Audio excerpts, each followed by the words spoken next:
സ്നേഹപിതാവായ ദൈവമേ,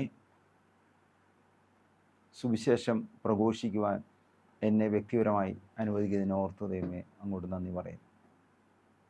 ശ്രവ്യ ദൃശ്യ മാധ്യമങ്ങളിലൂടെ ദൈവത്തിൻ്റെ മാറ്റമില്ലാത്ത വചനം പ്രഘോഷിക്കുവാൻ, അത് എനിക്ക് മനസ്സിലായ ഭാഷയിൽ മറ്റുള്ളവരെ പറഞ്ഞ് മനസ്സിലാക്കുന്നതിനും പഠിപ്പിക്കുന്നതിനും എന്നെ ഒരു ഉപകരണമായി ഉപയോഗിക്കുന്നതിനെ ഓർത്ത് ദൈവമേ അങ്ങോട്ട് നന്ദി പറയുന്നു. കർത്താവെ, എന്നെ അനുഗ്രഹിക്കണമേ. എന്നോടൊപ്പം പ്രവർത്തിക്കുകയും ശുശ്രൂഷ ചെയ്യുന്നവരെയും അനുഗ്രഹിക്കണമെന്ന് പ്രാർത്ഥിക്കുന്നു. ഇന്ന് നമുക്ക് യോഹന്നാൻ്റെ സുവിശേഷത്തിലെ 2-ാമത്തെ അധ്യായം പ്രാർത്ഥനാപൂർവം ധ്യാനിക്കാം. യോഹന്നാൻ്റെ സുവിശേഷത്തിലെ 2-ാം അധ്യായം എന്താണെന്ന് എല്ലാവർക്കും അറിയാം. കാനായിലെ കല്യാണ വിരുന്ന്. കാനായിലെ കല്യാണ വിരുന്ന് എന്താണെന്ന് അറിയാത്തവർ ആരും കത്തോലിക്കരുടെ ഇടയിൽ കാണില്ല എന്നാണ്. കാരണം ഓരോ വിവാഹം നടക്കുമ്പോഴും കാനായിലെ കല്യാണ വിരുന്നിനെ കുറിച്ചുള്ള വായനകൾ നമ്മൾ കേൾക്കാറുണ്ട്. പരിശുദ്ധ കന്യാമറിയത്തിൻ്റെ എല്ലാ തിരുനാളുകളിലും കാനായിലെ കല്യാണ വിരുന്നിനെ കുറിച്ച് നമ്മൾ വായിക്കാറുണ്ട്. ഇപ്പോൾ യൂട്യൂബിലൂടെയുള്ള സുവിശേഷ പ്രഘോഷണം കേൾക്കുക എന്നുള്ളതാണ് ഇപ്പോഴത്തെ ഒരു ശൈലി. യൂട്യൂബ് തുറന്നു കഴിഞ്ഞാൽ ഇംഗ്ലീഷിലും മലയാളത്തിലും ഹിന്ദിയിലും തമിഴിലുമായിട്ട് ഒരു 1000 വീഡിയോകളിലും പ്രശസ്തരായവരും പ്രശസ്തരല്ലാത്തവരുമായിട്ടുള്ള ആളുകളുടെ പ്രഘോഷണങ്ങൾ കിടപ്പുണ്ട്. അതുകൊണ്ട് തന്നെ കാനായിലെ കല്യാണ വിരുന്ന് ഇനി പറയേണ്ട ആവശ്യമുണ്ടോ എന്നുള്ള സംശയമാണ്. സുവിശേഷത്തിലെ വിരുന്നുകളെക്കുറിച്ചൊന്ന് ചിന്തിക്കുകയായിരുന്നു. നമ്മൾ അഹസ്വേരോസ് രാജാവ് നടത്തിയ വിരുന്നും വാഷ്തിക്ക് തൻ്റെ സ്ഥാനമാനം നഷ്ടപ്പെട്ടതിനെക്കുറിച്ച് ചിന്തിച്ചു. അതോടൊപ്പം തന്നെ എസ്തേറിന് രാജ്ഞിപദം ലഭിച്ചതുമായി സംഭവവികാസങ്ങൾ, യഹൂദന്മാരുടെ കൂട്ടക്കൊലയിൽ നിന്ന് എസ്തേർ അവരെ വിമോചിപ്പിക്കുകയും ചെയ്യുന്നതിനെക്കുറിച്ചുള്ള വചനഭാഗങ്ങളിലൂടെ നമ്മൾ കടന്നുപോയി.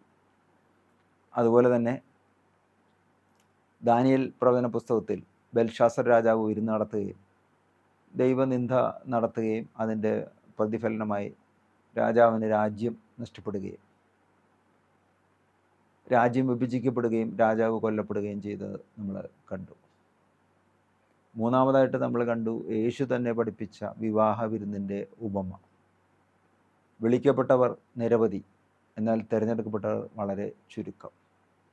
ഒരു വിവാഹ വിരുന്നിനെ വിളിക്കുന്ന സമയത്ത് വിവാഹ വസ്ത്രം അണിഞ്ഞ് ഒരുങ്ങി വരണം, അല്ലെങ്കിൽ സഭയാകുന്ന മണവാട്ടിയുമായി യേശുവിൻ്റെ വിവാഹം നടക്കുന്ന യേശുവിൻ്റെ 2-ാം വരവിൽ ന്യായം വിധി അല്ലെങ്കിൽ അന്തിമ തീർപ്പ് നടക്കുന്നു. ആ സമയത്ത് നല്ലവരെ വലംഭാഗത്ത് നിർത്തുകയും കോലാടുകളെയും കുഞ്ഞാടുകളെയും വേർതിരിക്കുന്ന പോലെ നീതി നന്മ ചെയ്ത് ഭൂമിയിൽ ജീവിച്ച ആളുകളെ വലതുവശത്ത് നിർത്തുകയും അവർ നിത്യജീവൻ പ്രാപിക്കുന്നതിനെക്കുറിച്ചുള്ള കാര്യങ്ങൾ നമ്മൾ കാണുകയും ആ ഉപമയുടെ സാരാംശം കാണുകയൊക്കെ ചെയ്തു. ഇതിനു മുൻപുള്ള എപ്പിസോഡുകളിലൂടെയൊക്കെ നമ്മൾ കടന്നു പോകുന്ന സമയത്ത് ഇന്ന് നമുക്ക് ഈ ഒരു ആംഗിളിൽ നിന്നുകൊണ്ട് വിവാഹം, വിരുന്ന്, ആ വിരുന്ന് എങ്ങനെ പ്രയോജനപ്പെടണം എന്നൊക്കെ ഒന്ന് ചിന്തിക്കാം. ചില ആളുകൾ പറയാറുണ്ട് ഇതൊരു ഉപമയാണ്. പക്ഷേ ഇതൊരു ഉപമയല്ല, ഇതൊരു സംഭവമാണ്. യഥാർത്ഥത്തിൽ നടന്ന സംഭവത്തിൻ്റെ പശ്ചാത്തലത്തിലാണ് ഇവിടെ ഇത് വിവരിക്കുന്നത്. യോഹന്നാൻ സുവിശേഷം എഴുതുന്ന സമയത്ത്, സുവിശേഷ രചന നടക്കുന്ന സമയത്ത് എഫെസൂസ് നഗരത്തിൽ വെച്ചിട്ടാണ് ഇതിൻ്റെ രചന നടക്കുന്നത്. എഫെസൂസ് നഗരത്തിലെ 2-3 ദേവീ ദേവന്മാർ പ്രശസ്തരാണ്. എഫെസൂസ് നഗരം അർത്തമിയൂസ് ദേവിക്ക് അല്ലെങ്കിൽ ഡയാന ദേവിക്ക് സമർപ്പിക്കപ്പെട്ട നഗരമാണ്. അതുപോലെ തന്നെ സിയൂസ് ദേവനും ഡൈനീഷ്യസ് ദേവനും സമർപ്പിക്കപ്പെട്ട നഗരമാണ് എഫെസൂസ് നഗരം. അപ്പോൾ എന്താണ് ഈ ഡൈനീഷ്യസ് ദേവൻ്റെ പ്രത്യേകത? എല്ലാ ദേവീ ദേവന്മാർക്കും എന്തെങ്കിലുമൊക്കെ പ്രത്യേകതയുണ്ട്. ഇപ്പോൾ മിനർവ ദേവിയെക്കുറിച്ച് പറയുന്ന സമയത്ത് തുന്നൽ പണി, ചിത്രപ്പണി, വസ്ത്രാലങ്കാരം ചെയ്യുന്ന ആളുകളുടെ ദേവതയാണ് മിനർവ. കാറ്റിൻ്റെ ദേവനാണ് പോസിഡോൺ, അല്ലെങ്കിൽ കുതിരപ്പുറത്ത് വന്ന് യുദ്ധങ്ങളിൽ സഹായിക്കുന്ന ദേവനാണ് ടൈറ്റൻ.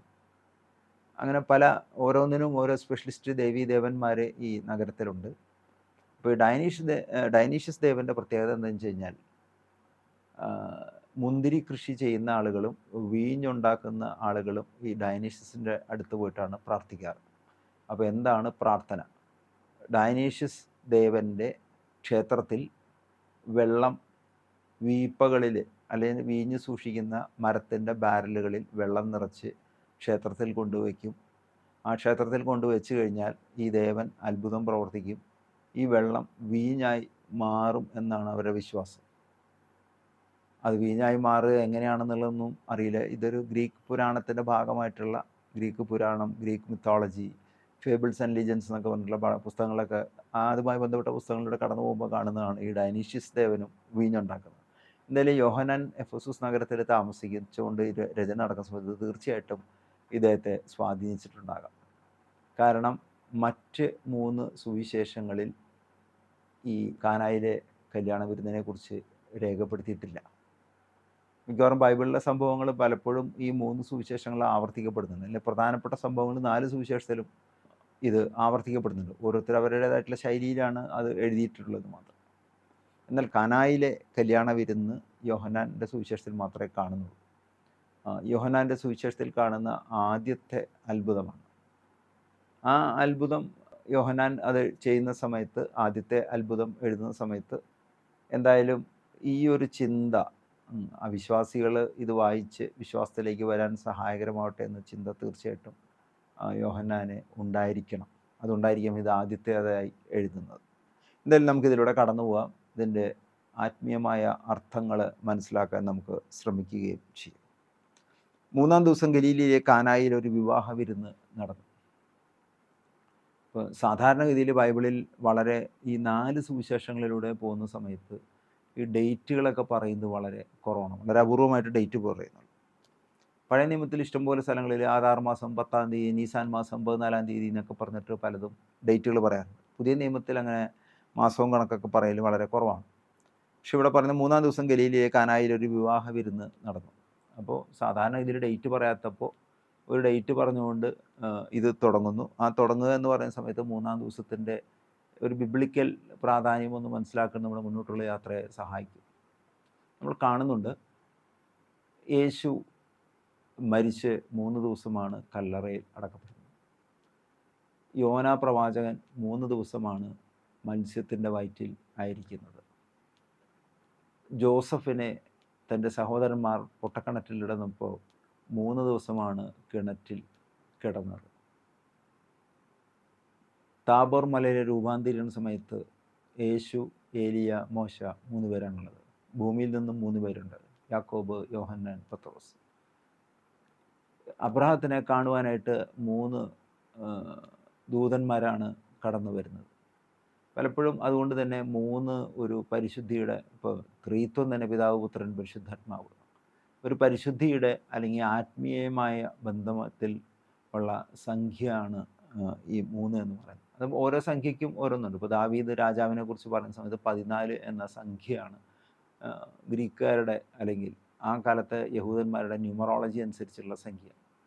റോമൻ ചക്രവർത്തിയായ നീറോയ്ക്ക് കൊടുത്ത സംഖ്യയാണ് 666. അപ്പോൾ ഓരോ സംഖ്യയ്ക്കും അതിൻ്റെ പിന്നിൽ ചില വിഷയങ്ങളുണ്ട്. ഇന്നത്തെ സബ്ജക്റ്റ് നമുക്കത് ഈ ന്യൂമറോളജി അല്ലാത്തതുകൊണ്ട് നമുക്കതിലേക്ക് പോകണ്ട. എന്തായാലും 3-ാം ദിവസം എന്ന് പറയുന്നത് ആത്മീയതയെ ചൂണ്ടിക്കാണിക്കുന്ന സൂചകമാണ്. ഗലീലയിലെ കാനായിൽ ഒരു വിവാഹ വിരുന്ന് നടന്നു. അപ്പോൾ കൃത്യമായിട്ട് പറയുന്നുണ്ട് എവിടെയാണ് ഈ കല്യാണം നടക്കുന്നത്. ഗലീലയിലുള്ള കാനായിലാണ് നടക്കുന്നത് എന്ന് പറഞ്ഞു കഴിഞ്ഞാൽ അവിടെ വേറെയും കാന എന്ന് വിളിക്കപ്പെടുന്ന സ്ഥലങ്ങൾ ഈ ഗലീലയിലുണ്ടായിരുന്ന പോലെ തന്നെ സമാരിയയിലും ഒരു കാന ഉണ്ടായിരുന്നു. ഗലീലയിലെ കാനായിലാണ് ജോഷുവ ദേശം വിഭജിച്ചു കൊടുക്കുമ്പോൾ ആഷേർ വംശത്തിൽപ്പെട്ട ആളുകൾക്ക് ഭൂമി പങ്കുവെച്ചു കൊടുത്തത്. ഈ ആഷേർ വംശത്തെക്കുറിച്ച് പറഞ്ഞവർ രാജകീയമായ വിഭവങ്ങൾ ഉണ്ടാക്കുകയും രാജകീയമായ വിഭവങ്ങൾ വിളമ്പുകയും അല്ലെങ്കിൽ ഭക്ഷണത്തിൻ്റെ കാര്യത്തിൽ അല്പം കൈപുണ്യമുള്ള ആളുകളാണ് ആഷേർ വംശത്തിൽപ്പെട്ട ആളുകൾ. ഭക്ഷണം ഉണ്ടാക്കാനൊക്കെ അറിയുന്ന ആളുകളാണ് അവിടെ താമസിക്കുന്നത്.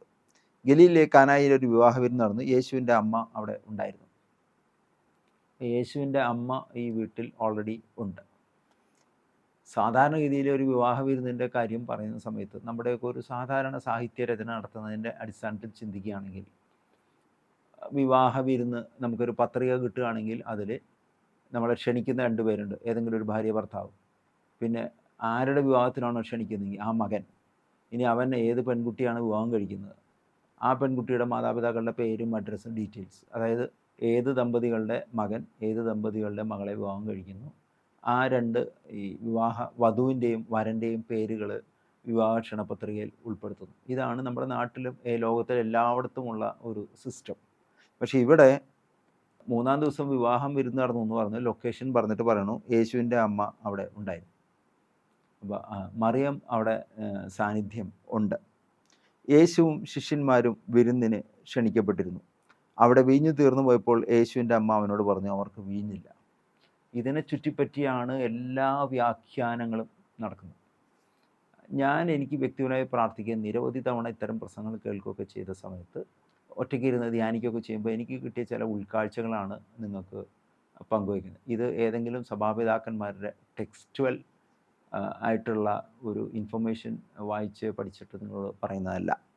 യേശുവിൻ്റെ അമ്മ അവിടെ നിന്ന് യേശുവും ശിഷ്യന്മാരും വിരുന്നിന് ക്ഷണിക്കപ്പെട്ടിരുന്നു എന്ന് പറഞ്ഞു കഴിഞ്ഞാൽ, വിവാഹ വിരുന്ന് നടക്കുന്ന സമയത്ത് ആ വീട്ടിലെ വരനെക്കുറിച്ചോ വധുവിനെക്കുറിച്ചോ വരൻ്റെ മാതാപിതാക്കളെക്കുറിച്ചോ വധുവിൻ്റെ മാതാപിതാക്കളെക്കുറിച്ചോ ആരുടെയും പ്രതിപാദിക്കുന്നില്ല. അവിടെ പറയുന്നത് ആകെ കൂടെ യേശുവുണ്ട്, യേശുവിൻ്റെ അമ്മ മറിയമുണ്ട്, 12 ശിഷ്യന്മാരും അവിടെ ഉണ്ട്. അപ്പോൾ 14 ആളുകളെ കുറിച്ചാണ് പറയുന്നത്. അവിടെ വീഞ്ഞ് തീർന്നു പോയപ്പോൾ യേശുവിൻ്റെ അമ്മ അവനോട് പറഞ്ഞു, അവർക്ക് വീഞ്ഞില്ല. ശ്രദ്ധിച്ച് ഒന്ന് കേൾക്കുന്ന സമയത്ത് ഒരു കാര്യം മനസ്സിലാവും. യേശുവിൻ്റെ അമ്മ പറയുന്നത് അവർക്ക് വീഞ്ഞില്ല.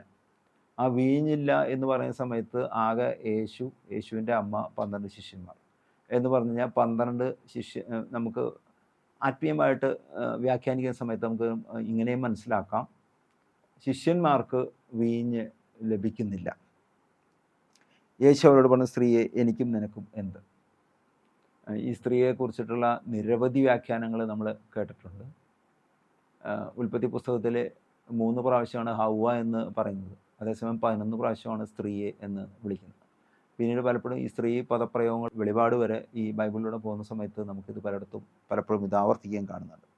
അതുകൊണ്ട് അതിലേക്ക് പോകുന്നില്ല. പക്ഷേ മലയാളികളുടെ ഇടയിൽ ആശയക്കുഴപ്പം ഉണ്ടാക്കിയ ഒരു കാര്യത്തിന് വളരെ ലളിതമായിട്ടൊരു ഉത്തരം ഞാൻ പറഞ്ഞുതരാം. നമ്മുടെ ബൈബിളിൽ സ്ത്രീയെ എനിക്കും നിനക്കും എന്ത് എന്ന് എഴുതിയത് കൊണ്ട് തന്നെ ഇതൊക്കെ വായിക്കുന്ന പലപ്പോഴും മറിയത്തെ വിമർശിക്കുന്ന ആളുകൾ, ഞാൻ സ്ത്രീയുടെ വ്യാഖ്യാനമോ ഹീബ്രു പദത്തിൻ്റെ അർത്ഥം എന്താണ്, ഗ്രീക്ക് പദത്തിൻ്റെ അർത്ഥം എന്നതിലേക്കൊന്നുമല്ല പോകുന്നത്. പെന്തക്കോസ്ത സഭാവിഭാഗങ്ങളിൽപ്പെട്ട ആളുകൾ, കത്തോലിക്ക സഭാവിഭാഗങ്ങളിൽപ്പെട്ട ആളുകളെ വിമർശിക്കാൻ ഉപയോഗിക്കുന്നൊരു വാക്കാണ് കർത്താവ് മറിയത്തിനെ സ്ത്രീ എന്ന് വിളിച്ചതുകൊണ്ട് സ്ത്രീക്ക് യാതൊരു പ്രാധാന്യം ഇല്ല എന്നാണ് പറയുന്നത്. തമിഴ്നാട്ടിൽ പല സഭക്കാർക്കും പല ബൈബിളുണ്ടായിരുന്നു. അവസാനം ഈ പെന്തക്കോസ്റ്റൽ ബൈബിൾ പണ്ഡിതന്മാരും കത്തോലിക്ക മതപണ്ഡിതന്മാരും എല്ലാവരും ചേർന്ന് ഒരു ബൈബിൾ ഉണ്ടാക്കാൻ തീരുമാനിച്ചു. ആ ബൈബിൾ ഉണ്ടാക്കി അതിൻ്റെ ഏറെക്കുറെ എല്ലാം തീർന്നു. അവസാനം ചില കാര്യങ്ങളിൽ മാത്രം ഒരു തർക്കം വന്നതിൻ്റെ പേരിൽ അത് ഒന്നിച്ച് കത്തോലിക്ക വൈദികരാണ് അതിന് മുൻകൈ എടുത്തത്. അതുകൊണ്ട് ബൈബിൾ സൊസൈറ്റിയുമായി ബന്ധപ്പെട്ട ആളുകളൊക്കെ പിന്മാറി. പക്ഷേ ഏറെക്കുറെ അതിൻ്റെ ഡ്രാഫ്റ്റൊക്കെ തയ്യാറായിരുന്നു. ആ ഡ്രാഫ്റ്റാണ് പിന്നെ TNBLC എന്ന് പറഞ്ഞിട്ട് തമിഴ്നാട് ബൈബിൾ സൊസൈറ്റി ദിണ്ടിവനം എന്ന് പറഞ്ഞിട്ട് മദ്രാസ് അടുത്തൊരു സ്ഥലത്തു നിന്നാണ് അത് പ്രസിദ്ധീകരിച്ചത്, തമിഴ് ബൈബിൾ. ആ ബൈബിളിൽ ഇതേ വചനഭാഗം പറയുന്ന സമയത്ത് സ്ത്രീയെ എനിക്കും നിനക്കും എന്തെന്ന് പറയുന്നത് തായേ എന്നാണ് പറയുന്നത്. തമിഴിൽ തായേ എന്ന് പറഞ്ഞാൽ അമ്മയെന്ന് തന്നെയാണ് വിളിക്കുന്നത്. ഞാൻ പറഞ്ഞു വന്നത്, ഇതിൽ ഭാഷാന്തരത്തിലുള്ള ചില വിഷയങ്ങളുണ്ട്. പിന്നെ സ്ത്രീ എന്ന പദത്തിന് അതിൻ്റേതായിട്ടുള്ള വ്യാഖ്യാനം കൊണ്ട് നമുക്ക് അതിലേക്ക് കടന്നു കഴിഞ്ഞ സമയത്തിൻ്റെ പരിമിതിയിൽ നിൽക്കാൻ സാധിക്കാത്തതുകൊണ്ട് അതിലേക്ക് പോകുന്നില്ല. എന്തായാലും തമിഴ് ബൈബിളിൽ തായേ എന്നാണ് കൊടുത്തിരിക്കുന്നത് നമുക്ക് മനസ്സിലാക്കാം. ഇനി ഇംഗ്ലീഷിലുള്ള 23ഓളം വിവർത്തനങ്ങൾ എൻ്റെ കയ്യിൽ ഉണ്ട്, ബൈബിളിൽ പല ആളുകളും പ്രസിദ്ധീകരിച്ച്. അതിൽ 1-2 ബുക്കിൽ ബൈബിളിൽ മദർ എന്നുള്ള പദം തന്നെയാണ് ഉപയോഗിച്ചിരിക്കുന്നത്. യേശു അവരോട് പറഞ്ഞു, സ്ത്രീയെ എനിക്ക് നിനക്ക് എന്ത്? എൻ്റെ സമയം ഇനിയും ആയിട്ടില്ല. അപ്പോൾ യേശു തൻ്റെ സമയമായിട്ടില്ല എന്ന് പറഞ്ഞാൽ പൊതുപ്രവർത്തനം ആരംഭിക്കേണ്ട സമയമായിട്ടില്ല എന്ന് പറയുന്നു. ഇപ്പോൾ കുരിശിലെ മരണം, അതുവഴി രക്ഷ, പാപമോചനം എന്നീ വലിയ ആഴമായ ആത്മീയാവശ്യ അർത്ഥങ്ങളുള്ള സംഭവങ്ങളെക്കുറിച്ചുള്ള ഒരു പരാമർശനമാണ് അമ്മയും മകനും തമ്മിലുള്ള സംഭാഷണം നടക്കുന്നത്. അവൻ്റെ അമ്മ പരിചാരകരോട് പറഞ്ഞു, അവൻ നിങ്ങളോട് പറയുന്നത് ചെയ്യുവിൻ. ഇവിടെ യേശുവിൻ്റെ അമ്മയായ മറിയം മാധ്യസ്ഥം വഹിക്കുന്നു. അതൊരു പോപ്പുലറായിട്ടുള്ള ഒരു വ്യാഖ്യാനമാണ്. യേശു സമയമായിട്ടില്ലെങ്കിലും യേശു പറയുന്നത് ചെയ്യുവാനായിട്ട് മറിയം പറയുന്നു. മറിയം വഴി യേശുവിലേക്ക് എന്നുള്ളതാണ് കത്തോലിക്ക സഭയുടെ അടിസ്ഥാനപരമായിട്ടുള്ള പ്രബോധനം. അല്ലെങ്കിൽ മറിയത്തിൻ്റെ അടുത്ത് ആരെങ്കിലും വരുന്നുണ്ടെങ്കിൽ അവരെ മറിയം യേശുവിലേക്ക് അടുപ്പിക്കുന്നു. അതുകൊണ്ടാണ് എത്രയും ദയുള്ള മാതാവേ എന്ന പോപ്പുലറായിട്ടുള്ള പ്രാർത്ഥനയൊക്കെ പലപ്പോഴും കത്തോലിക്ക ഭവനങ്ങളിൽ ചൊല്ലുകയും ചെയ്യുന്നത്. എന്നിട്ട് അവിടെ പറയുന്ന കാര്യങ്ങൾ ശ്രദ്ധിക്കാം നമുക്ക്. യഹൂദരുടെ ശുദ്ധീകരണ കർമ്മത്തിന് വെള്ളം നിറയ്ക്കുന്ന 6 കൽഭരണികൾ അവിടെ ഉണ്ടായിരുന്നു. ഓരോന്നിലും 2-3 അളവ് കൊള്ളുമായിരുന്നു. ഇത് പലപ്പോഴും പലരും ദുർവ്യാഖ്യാനം ചെയ്യപ്പെടുന്ന ഒരു വചനഭാഗമാണ്. മദ്യപിക്കുന്ന ആളുകൾ പലപ്പോഴും കല്യാണ വീടുകളിലൊക്കെ പോകുന്ന സമയത്ത് മദ്യപിക്കുന്നതിനെ അവരൊരു ന്യായീകരണം കണ്ടെത്തുന്നത് വീഞ്ഞ് തീർന്ന സമയത്ത് വീഞ്ഞ് ഉണ്ടാക്കി കൊടുത്ത് കുടിക്കാൻ അവസരം ഉണ്ടാക്കി കൊടുത്ത യേശു, അതുകൊണ്ട് നമ്മൾ യേശുവിൻ്റെ ശിഷ്യന്മാരായതുകൊണ്ട് ഒരു വിരുന്നിന് വരുന്ന സമയത്ത് കുടിച്ചുകൊണ്ട് കുഴപ്പമൊന്നുമില്ല എന്നൊക്കെ പറഞ്ഞിട്ടാണ് പലരും മദ്യപാനം തുടങ്ങുന്നത്. ഞാൻ അത്തരം ആളുകളെ മനസ്സിൽ കണ്ടുകൊണ്ടും കൂടിയാണ് ഈ പറയുന്നത്. ഇവിടെ പറയുന്നു യഹൂദരുടെ ശുദ്ധീകരണ കർമ്മത്തിനുള്ള വെള്ളം നിറയ്ക്കുന്ന 6 കൽഭരണികൾ അവിടെ ഉണ്ടായിരുന്നു. യഹൂദന്മാരുടെ ഇടയിലുള്ള ഒരു സംവിധാനമാണ് പ്യൂരിഫിക്കേഷൻ റൈറ്റ്സ്. എവിടെയെങ്കിലും ആൾ പുറത്തു പോയിട്ട് തിരിച്ചു വരുന്ന സമയത്ത്, അല്ലെങ്കിൽ പ്രാർത്ഥിക്കുവാനായിട്ട് അവർ സിനഗോഗുകളിൽ പ്രവേശിക്കുകയോ ദേവാലയത്തിൽ പ്രവേശിക്കുന്നതിന് മുമ്പ് കാല് കഴുകുന്നു, കൈ കഴുകുന്നു, മുഖം കഴുകുന്നു, ചെവി കഴുകുന്നു, വായ കഴുകുന്നു, 6 സ്ഥലത്ത് കഴുകുന്നു, വെള്ളം വസ്ത്രങ്ങളിൽ തളിക്കുന്നു, ഒരു വിശദീകരണം സംഭവിക്കുന്നു. ഇത് അവരുടെ പ്യൂരിഫിക്കേഷൻ റൈറ്റ്സ്, മോശയുടെ 613 നിയമങ്ങൾ പ്രകാരമുള്ള വിശദീകരണമാണ് അവിടെ സംഭവിക്കുന്നത്. ഞാൻ ചോദിക്കുന്നൊരു ചോദ്യം, അവിടെ വീഞ്ഞ് തീർന്നു പോയി. നമ്മൾ ബൈബിൾ വായിക്കുന്ന സമയത്ത് നമുക്ക് മനസ്സിലാക്കുന്ന ഒരു കാര്യം, യേശു തന്നെ പറയുന്നൊരു ഉപമയുണ്ട്. ആരും പുതിയ വീഞ്ഞ് പഴയ തോൽക്കുടങ്ങളിൽ ശേഖരിക്കാറില്ല, പഴയ വീഞ്ഞ് ആരും പുതിയ തോൽക്കുടങ്ങളിൽ ശേഖരിക്കാറില്ല. അങ്ങനെ ചെയ്താൽ തോൽക്കുടം പൊട്ടി വീഞ്ഞ് നഷ്ടപ്പെടും എന്ന് പറഞ്ഞു കഴിഞ്ഞാൽ, വിവാഹത്തിനോ മറ്റു അവസരങ്ങളിലോ വരുന്ന സമയത്ത് വീഞ്ഞ് തോൽക്കുടങ്ങളിലാണ് ശേഖരിക്കുന്നത്. വീഞ്ഞ് തോൽക്കുടങ്ങളിലാണ് ശേഖരിക്കുന്നത്. കുടിക്കുന്നതിനുള്ള വീഞ്ഞാണ് തീർന്നു പോയതെങ്കിൽ, കുടിക്കാനുള്ള വീഞ്ഞാണ് യേശു കൊടുക്കുന്നതെങ്കിൽ, അല്ലെങ്കിൽ മറിയത്തിന് ഇതറിയാമായിരുന്നെങ്കിൽ, സ്വാഭാവികമായിട്ടും പറയേണ്ടത് ഒഴിഞ്ഞു കിടക്കുന്ന തോൽക്കുടങ്ങളിൽ വെള്ളം നിറയ്ക്കാനാണ് പറയേണ്ടത്. അപ്പോഴാണല്ലോ വീഞ്ഞ് സംഭരിക്കുന്നത് തോൽക്കുടങ്ങളിലാണ്. ആ തോൽക്കുടങ്ങളിലെ വീഞ്ഞ് തീർന്നു പോയി, അതുകൊണ്ട് അതിൽ വെള്ളം സംഭരിച്ചു. യേശു പ്രാർത്ഥിച്ചു, വീഞ്ഞായി, ആളുകൾ വീഞ്ഞ് കുടിച്ച് സംതൃപ്തരായി. ഇതാണല്ലോ ഒരു ലോജിക്ക്. പക്ഷേ ഇവിടെ വീഞ്ഞ് തീർന്നു പോയപ്പോൾ ഒഴിഞ്ഞ തോൽക്കുടങ്ങൾ അവിടെ ഉണ്ട്. ആ ഒഴിഞ്ഞ തോൽക്കുടങ്ങളിൽ വെള്ളം നിറച്ച് വീഞ്ഞാക്കി മാറ്റുന്നതിനും പകരം പറയുന്നു യഹൂദരുടെ ശുദ്ധീകരണ കർമ്മത്തിന് വെള്ളം നിറയ്ക്കുന്ന 6 കൽഭരണികൾ അവിടെ ഉണ്ടായിരുന്നു. ഈ കൽഭരണികളിൽ വെള്ളം നിറയ്ക്കണം എന്നാണ് പറയുന്നതെങ്കിൽ നമ്മൾ അതിനെ മനസ്സിലാക്കേണ്ടത് മറ്റൊരു വിധത്തിലാണ്. കൽഭരണികളിൽ വെള്ളം നിറയ്ക്കുന്നുണ്ടെങ്കിൽ, വെള്ളം നിറയണമെങ്കിൽ കൽഭരണികൾ കാലിയായിരുന്നു. കൽഭരണികൾ കാലിയായിരുന്നു എന്ന് പറഞ്ഞു കഴിഞ്ഞാൽ ശുദ്ധീകരണ കർമ്മം നടത്താതെയാണ് ഈ വിവാഹ വിരുന്നിൽ പങ്കെടുക്കാൻ വന്ന ആളുകൾ അകത്ത് പ്രവേശിച്ചത്. സാധാരണഗതിയിൽ ഒരു പുറത്തുനിന്ന് വരുന്ന അതിഥി അകത്ത് കിടക്കുന്ന സമയത്ത് ശുദ്ധീകരണ കർമ്മം നടത്തിയിട്ടാണ് അകത്ത് കിടക്കുന്നത്. പ്രത്യേകിച്ച് ഒരു ആത്മീയ ശുശ്രൂഷയും കൂടെയാണല്ലോ വിവാഹത്തിൻ്റെ വിരുന്ന് എന്ന് പറയുന്നത്. തീർച്ചയായിട്ടും ശുദ്ധീകരണ കർമ്മം നടക്കണം. അപ്പോൾ ശുദ്ധീകരണ കർമ്മം നടത്താനുള്ള കൽഭരണികൾ കാലിയായി പോയിട്ടുണ്ടെങ്കിൽ സ്വാഭാവികമായിട്ട് നമ്മൾക്ക് ഒരു അനുമാനത്തിലെത്താം, ഈ ശുദ്ധീകരണ കർമ്മം നടത്തിയ കൽഭരണികൾ കാലിയായിരുന്നു. അതുകൊണ്ട് തന്നെ ആളുകൾ ശുദ്ധീകരണ കർമ്മം നടത്താതെ അകത്തേക്ക് പോയി. അപ്പോൾ ശുദ്ധീകരണ കർമ്മത്തിനുള്ള കൽഭരണികൾ അവിടെ ഉണ്ടായിരുന്നു. ഓരോന്നിലും 2-3 അളവ് കൊള്ളുമായിരുന്നു. ഒരു അളവ് എന്ന് പറഞ്ഞു കഴിഞ്ഞാൽ 40 ലിറ്ററാണ് യഹൂദന്മാരെ കണക്കനുസരിച്ച്. 2-3 അളവ് എന്ന് പറഞ്ഞു കഴിഞ്ഞാൽ ഏകദേശം 120 ലിറ്റർ വെള്ളം അതിൽ കൊള്ളും. അങ്ങനത്തെ 6 ബാരലുകൾ 120 ലിറ്റർ, 120 × 6 എന്ന് പറഞ്ഞു കഴിഞ്ഞാൽ 720 ലിറ്റർ വെള്ളം. ഇനി ആ വെള്ളമാണ് വീഞ്ഞാക്കിയെങ്കിൽ 720 ലിറ്റർ വീഞ്ഞ് അവിടെ തയ്യാറാക്കിയിട്ടുണ്ട്. ഞാൻ ഇത് ഒരു സാധാരണ ലോജിക്കൽ ചോദിക്കുകയാണ്. ഇപ്പോൾ പല വീടുകളിലും വിവാഹ വിരുന്ന് നടക്കുന്നുണ്ട്. ആ വിവാഹ വിരുന്നിന് പോകുന്ന സമയത്ത് അവിടെ വീഞ്ഞോ മദ്യമോ മറ്റു പദാർത്ഥങ്ങളോ വിളമ്പാറുണ്ട്. സാധാരണഗതിയിൽ സർക്കാരിൻ്റെ ഒരു കണക്ക് പറയുന്നത് 1 ലിറ്റർ മദ്യം കഴിച്ചു കഴിഞ്ഞാൽ ആൾ എഴുന്നേറ്റ് നടക്കില്ല. ഒരു 1/2 ലിറ്റർ മദ്യം കഴിക്കുമ്പോഴേക്കെങ്കിലും വീര്യം കൂടിയ മദ്യമാണെങ്കിൽ തന്നെ ആളുകൾ ഔട്ടാവും. പിന്നെ എല്ലാവരും ഇത് മദ്യപാന മത്സരം അല്ലല്ലോ, വരുന്നവർ മുഴുവൻ ഇതുപോലെ കുടിക്കാനായിട്ട്. അപ്പോൾ വീഞ്ഞ് തീർന്നു പോകണമെങ്കിൽ വിരുന്ന് കുറേ മുന്നോട്ട് പോയതിന് ശേഷമായിരിക്കും ഇത് സംഭവിക്കേണ്ടിയിരുന്നത്. എന്ന് പറഞ്ഞു കഴിഞ്ഞാൽ 720 ലിറ്റർ വീഞ്ഞ് ഉണ്ടാക്കി എന്ന് പറഞ്ഞാൽ അത് യുക്തിക്ക് നിരക്കുന്നതല്ല. കാരണം അതിൻ്റെ അത്രയും വീഞ്ഞിൻ്റെ ആവശ്യം അവിടെ ഇല്ല. 6 കൽഭരണികളിലും വെള്ളം നിറയ്ക്കുന്നില്ല, അത് വക്കുവോളം നിറച്ചു എന്ന് പ്രത്യേകം പറയുന്നുണ്ട്. എന്ന് പറഞ്ഞാൽ നമുക്ക് ഇതിനൊരു ആത്മീയമായ ഒരു ചിന്തയിലേക്ക് കൊണ്ടുവരാം. ഇത് കുടിക്കുന്ന വീഞ്ഞിനെ കുറിച്ചല്ല പറയുന്നത് എന്ന ഒരു ആത്മീയ ചിന്തയിലേക്ക് നമുക്ക് എത്തിച്ചേരാൻ സാധിക്കും. ഭരണികളിൽ വെള്ളം നിറയ്ക്കുന്ന യേശു അവരോട് കൽപ്പിച്ചു. അവർ അവയെല്ലാം വക്കോളം നിറച്ചു. ഇനി പകർന്ന് കലവറക്കാരൻ്റെ അടുത്ത് കൊണ്ടു ചെല്ലുവിൻ എന്ന് അവൻ പറഞ്ഞു.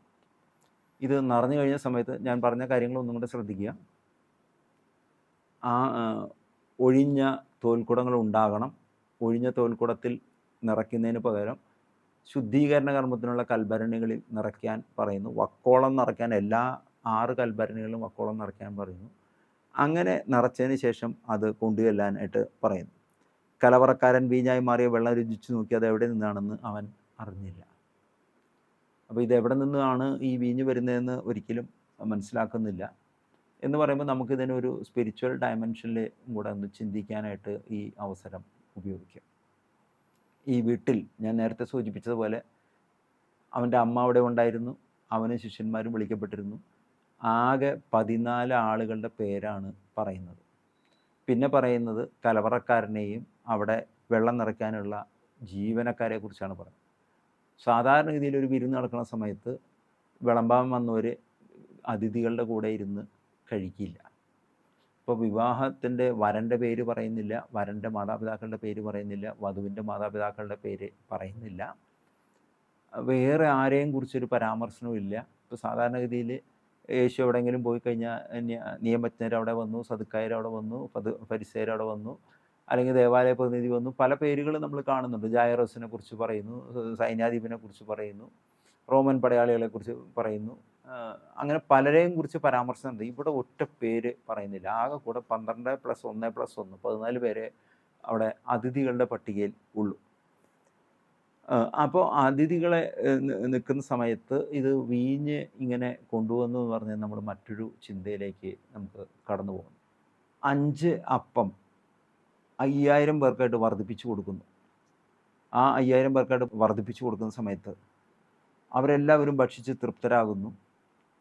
അവസാനം 12 കുട്ട ബാക്കി വരുന്നു. 12 ശിഷ്യന്മാരുണ്ട്, 12 കുട്ട അപ്പവുമുണ്ട്. തുടർന്ന് നമ്മൾ മറ്റൊരിടത്ത് നമ്മൾ വായിക്കുന്നു 7 അപ്പം 4000 പേർക്കായിട്ട് വർദ്ധിപ്പിച്ചു കൊടുക്കുന്നു. അപ്പോഴും ബാക്കി വരുന്നു, 7 കുട്ട ബാക്കി വരുന്നു. ശിഷ്യന്മാരത് കൊണ്ടുപോകുന്നു. പഴയ നിയമത്തിൽ നമ്മൾ കാണുന്നുണ്ട്, ജനം ഭക്ഷണത്തിനായി നിലവിളിക്കുന്ന സമയത്ത് സ്വർഗത്തിൽ നിന്ന് മന്ന കൊടുക്കുന്നു, അല്ലെങ്കിൽ അപ്പം കൊടുക്കുന്നു. വെള്ളമില്ല എന്ന് പറയുന്ന സമയത്ത് 2 സമയത്ത് പാറക്കെട്ടുകളിൽ ഒരു തവണ പാറയോട് കൽപ്പിക്കാൻ പറയുന്നു, ഒരു സമയത്ത് പാറയോട് അടിക്കാൻ പറയുന്നു. 2 സമയത്തും പാറകളിൽ നിന്ന് വെള്ളം ഒഴുകി വരുന്നു, ജനം കുടിച്ച് തൃപ്തരാകുന്നു. അപ്പവും വെള്ളവും കൊടുക്കുന്ന പഴയ നിയമത്തിലൊരു ദൈവം. അതേസമയം തന്നെ നമ്മളവിടെ വായിക്കുന്നുണ്ട്, അബ്രഹാത്തിനുമായി ബന്ധപ്പെട്ടുള്ളൊരു ചിന്തയാണ്. മൽക്കീസദേക്ക് അബ്രഹാമിനെ കാണാൻ വരുന്ന സമയത്ത് അപ്പവും വീഞ്ഞുമായിട്ട് കടന്നു വരുന്നു.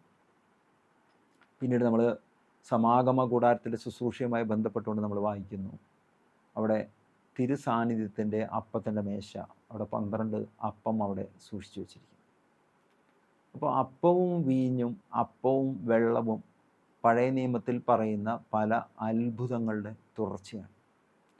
യോഹന്നാൻ്റെ സുവിശേഷത്തിൽ എൻ്റെ കുറച്ച് കഴിയുന്ന സമയത്ത് നമ്മൾ കാണുന്നുണ്ട്, 6-ാമത്തെ അധ്യായത്തിൽ നിന്ന് കരുതുന്ന സമയത്ത് യേശു പറയുന്നുണ്ട്, എൻ്റെ ശരീരം വാങ്ങി ഭക്ഷിക്കുകയും എൻ്റെ രക്തം വാങ്ങി പാനം ചെയ്യുന്നവൻ എന്നിലും ഞാൻ അവനിലും വസിക്കും, അവൻ നിത്യജീവന് വേണ്ടി ധാരാളം ഫലം പുറപ്പെടുവിക്കും എന്ന് പറഞ്ഞു കഴിഞ്ഞാൽ യേശു വിശുദ്ധ കുർബാനയുടെ സ്ഥാപനവുമായി ബന്ധപ്പെട്ടുള്ള ഒരു ചിന്തയാണ് ഇവിടെ കൊടുക്കുന്നത്. വെള്ളത്തെ വീഞ്ഞാക്കി മാറ്റുകയും അന്ത്യ അത്താഴവേളയിൽ വീഞ്ഞെടുത്തുകൊണ്ട് പറയുന്നുണ്ട്, ഇതെൻ്റെ രക്തമാകുന്നു, നിങ്ങൾ വാങ്ങി പാനം ചെയ്യുക. അപ്പോൾ അപ്പത്തെ വർദ്ധിപ്പിക്കുകയും അപ്പത്തെ തൻ്റെ ശരീരമായി രൂപസാദൃശ്യം വരുത്തുന്ന യേശു, വെള്ളത്തെ വീഞ്ഞാക്കി മാറ്റുകയും വീഞ്ഞിനെ രക്തമാക്കി മാറ്റുകയും ചെയ്യുന്ന യേശു.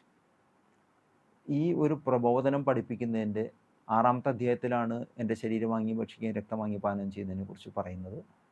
അന്ത്യ അത്താഴത്തിലാണ് ഈ ശരീരരക്തങ്ങളെക്കുറിച്ചുള്ള പ്രബോധനം യേശു കൊടുക്കുന്നത്. അപ്പോൾ ഇതിൻ്റെ ഒരു മുന്നാസ്വാദനമായിട്ട് ശിഷ്യന്മാരെ പഠിപ്പിക്കുന്നതിൻ്റെ ഒരു ഒരുക്കമാണ് ഇവിടെ സംഭവിക്കുന്നത്. ഈ ഒരു പശ്ചാത്തലത്തിൽ, ആത്മീയ പശ്ചാത്തലത്തിൽ വേണം നമുക്ക് ഈ സുവിശേഷ ഭാഗത്തെ കാണുവാനായിട്ട്. കലവറക്കാരൻ്റെ അടുത്ത് കൊണ്ടു ചെല്ലുവിനെന്ന് അവൻ പറഞ്ഞു. അവൻ അപ്രകാരം ചെയ്തു. കലവറക്കാരൻ വീഞ്ഞായി മാറിയ വെള്ളം രുചിച്ച് നോക്കി. വെള്ളം വീഞ്ഞായി മാറുന്നു, അല്ലെങ്കിൽ ഒരു പദാർത്ഥത്തെ മറ്റൊരു പദാർത്ഥമാക്കി മാറ്റുവാനുള്ള യേശുവിൻ്റെ അധികാരം, പിതാവായ ദൈവത്തിൽ നിന്ന് ലഭിക്കുന്ന അധികാരം, പ്രകൃതി വസ്തുക്കളുടെ മേൽ, പ്രകൃതിയുടെ മേൽ, കാറ്റിൻ്റെ മേൽ, കടലിൻ്റെ മേൽ ഒക്കെയുള്ള യേശു പ്രകടിപ്പിക്കുന്ന അധികാരം, ആ അധികാരം തന്നെ ഇവിടെ ഈ വെള്ളത്തിൻ്റെ മേൽ യേശു പ്രഖ്യാപിക്കുന്നു. ആ വെള്ളം രുചിച്ചു അത് എവിടെ നിന്നാണെന്ന് അവൻ അറിഞ്ഞില്ല. ഈ വെള്ളം എവിടെ നിന്ന് ആണെന്ന് അവൻ അറിഞ്ഞില്ല, അല്ലെങ്കിൽ വീഞ്ഞ് ഇത് എവിടെ നിന്നാണ് ഈ വീഞ്ഞ് കിട്ടിയതെന്ന് അവൻ അറിഞ്ഞില്ല. കാരണം വെള്ളം കോരിയ പരിചാരകർ അറിഞ്ഞിരുന്നു. വീഞ്ഞ് തീർന്നു പോയെന്നും വീഞ്ഞ് തീർന്ന സമയത്ത് ശുദ്ധീകരണ കർമ്മത്തിനുള്ള കൽഭരണികളിൽ വെള്ളം നിറച്ച കാര്യം പരിചാരകർക്ക് അറിയാമായിരുന്നു. എന്നാൽ ഇത് രുചിച്ചു നോക്കിയത് കലവറക്കാരൻ. പരിചാരകർക്ക് എന്തായാലും വെള്ളം കോരി കൊടുക്കാനുള്ള ചുമതല മാത്രമേ ഉള്ളൂ. വിളമ്പുന്നതിന് മുമ്പ് കലവറക്കാരനാണല്ലോ ഇത് വിളമ്പാൻ പറ്റിയ സാധനമാണോ എന്ന് തീരുമാനിക്കേണ്ടത്. രുചിച്ചു നോക്കുകയും ആ രുചിച്ചു നോക്കിയതിന് ശേഷം മണവാളനെ വിളിച്ച് പറയുന്നു, എല്ലാവരും മേൽത്തരം വീഞ്ഞ് ആദ്യം വിളമ്പുന്നു, അതിഥികൾക്ക് ലഹരി പിടിച്ചു കഴിയുമ്പോൾ താഴ്ന്ന തരം. ലോകത്തിൻ്റെ ഒരു സ്വഭാവം പറയുകയാണ്. ഒരു വിരുന്ന് നടക്കുന്ന സമയത്ത് ആദ്യം ഏറ്റവും നല്ല സാധനം കൊടുക്കുന്നു. അങ്ങനെ കൊടുത്ത സമയത്ത് ചിലപ്പോൾ ഭക്ഷണ പദാർത്ഥങ്ങളായിരിക്കാം കുറയുന്നത്.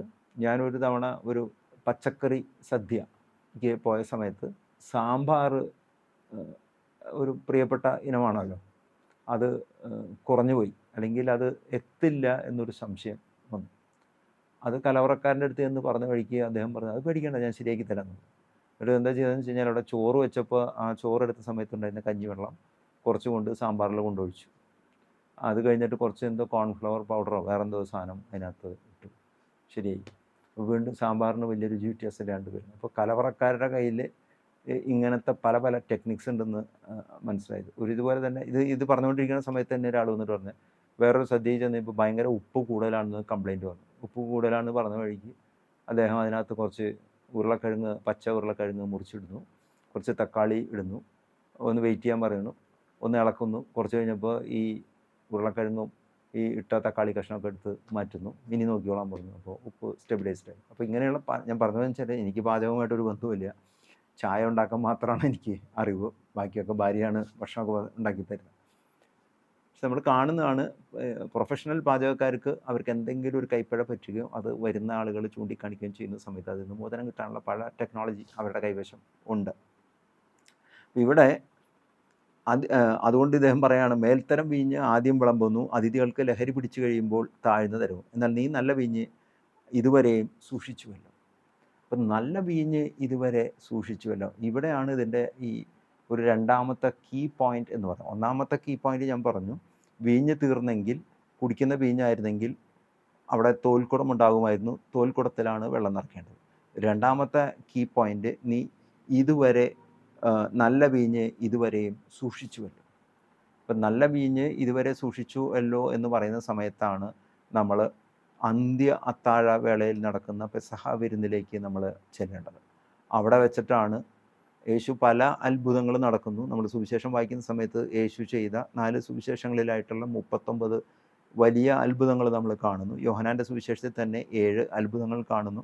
അത്ഭുതങ്ങളെ അടയാളങ്ങളായിട്ടാണ് യോഹന്നാൻ ചൂണ്ടിക്കാണിക്കുന്നത്. അപ്പോൾ ഈ 39 അത്ഭുതങ്ങൾ കാണുന്ന സമയത്ത് അവസാനമാണ് മരിക്കുന്നതിന് മുൻപാണ് വീഞ്ഞെടുത്തുകൊണ്ട് എൻ്റെ ശരീരമാകുന്നു എന്ന് പറയുന്നത്. അപ്പോൾ അതുകൊണ്ട് ഏറ്റവും രുചിയുള്ള ഗുണമുള്ള വീഞ്ഞ് നീ അവസാനം വരെ സൂക്ഷിച്ചുവല്ലോ എന്ന് ഒരു പദപ്രയോഗം പെസഹ നാളിൽ നടക്കുന്ന അന്ത്യ അത്താഴ വേളയിലേക്ക് നമ്മളെ കൂട്ടിക്കൊണ്ടുപോകുന്നു. ഈ നല്ല വീഞ്ഞ് ഇതുവരെയും സൂക്ഷിച്ചുവല്ലോ.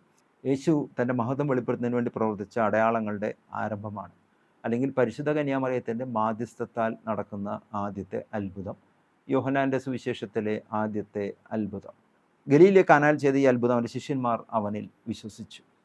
ഈ അത്ഭുതം കണ്ടതിന് ശേഷം ശിഷ്യന്മാർ അവനെ വിശ്വസിച്ചു. ഞാൻ വീണ്ടും എടുത്തു പറയാണ്, യേശുവിൻ്റെ അമ്മയെ മറിയം അവിടെ ഉണ്ട്, യേശുവുണ്ട്, 12 ശിഷ്യന്മാരുണ്ട്, കലവറക്കാരനുണ്ട്, പരിചാരകരുണ്ട്. ബാക്കി കല്യാണത്തിൽ ബന്ധപ്പെടുന്ന ആരെക്കുറിച്ചും പറയുന്നില്ല. വെള്ളം നിറച്ചത് പരിചാരകർ മാത്രമേ അറിഞ്ഞിട്ടുള്ളൂ. കലവറക്കാരന് പോലും പറയുന്നത് നീ നല്ല വീഞ്ഞ് അവസാനം വരെ സൂക്ഷിച്ചു. എന്നിട്ട് അവസാനം പറയാണ് അവൻ്റെ ശിഷ്യന്മാർ അവനിൽ വിശ്വസിച്ചു എന്ന് പറഞ്ഞു കഴിഞ്ഞാൽ ശിഷ്യന്മാർ യേശുവിൽ വിശ്വസിക്കുന്നതിന് വേണ്ടിയാണ് ഈ അത്ഭുതം പ്രവർത്തിച്ചത്. അല്ലെങ്കിൽ വിശുദ്ധ കുർബാനയുടെ സംസ്ഥാപനവുമായി ബന്ധപ്പെട്ട ശിഷ്യന്മാരെ പഠിപ്പിക്കുന്നതിൻ്റെ ആദ്യത്തെ ഘട്ടമാണ് ഇവിടെ നടക്കുന്നത്. ഈ അടയാളം കണ്ടപ്പോഴാണ് ശിഷ്യന്മാർ അവനിൽ വിശ്വസിച്ചു എന്ന് പറയുന്നത്. അതുകൊണ്ട് തന്നെ ഇത് ആദ്യത്തെ യേശു പ്രവർത്തിച്ച അത്ഭുതമാണെന്ന് പലരും പറയാറുണ്ട്. യഥാർത്ഥത്തിൽ ഇതല്ല ആദ്യത്തെ അത്ഭുതം. മത്തായിയുടെ സുവിശേഷം വായിക്കുന്ന സമയത്ത് നമ്മൾ കാണുന്നുണ്ട്, യേശു കടപ്പുറത്തേക്ക് പോകുന്നു. രാത്രി മുഴുവൻ അധ്വാനിച്ച് ഒന്നും കിട്ടാതെ, മത്സ്യമൊന്നും കിട്ടാതെ വിഷണ്ണരായി നിൽക്കുന്ന ശിഷ്യന്മാർ. പത്രോസിൻ്റെ ബോട്ട് യേശു ചോദിക്കുന്നു. കടലിലേക്ക് നോക്കി ദുഃഖിതരായിരിക്കുന്ന ആളുകളുടെ മുൻപിൽ ബോട്ടിൽ നിന്നുകൊണ്ട് കരയിലേക്ക് നോക്കിക്കൊണ്ട് യേശു പ്രസംഗിക്കുന്നു. ആ പ്രസംഗിച്ചതിന് ശേഷം ആ കടലിൽ നിന്നുകൊണ്ട് പ്രസംഗിക്കുമ്പോൾ മനുഷ്യർ മാത്രമല്ല കേൾക്കുന്നത്, കടലിലെ മീനുകളും ഈ പ്രസംഗം കേൾക്കുന്നുണ്ട്. അതിനുശേഷം ഈ ബോട്ടിൽ നിന്ന് ഇറങ്ങി വന്നിട്ട് പത്രോസിനോട് പറയുന്നു, വലയിറക്കാൻ പറയുന്നു. അപ്പോൾ പറയുന്നത്, രാത്രി മുഴുവൻ അധ്വാനിച്ചൊന്നും കിട്ടിയില്ല, നീ പറഞ്ഞതുകൊണ്ട് ഞങ്ങൾ വലയിറക്കാമെന്ന് പറഞ്ഞു. എന്തായാലും വലയിറക്കുന്നു.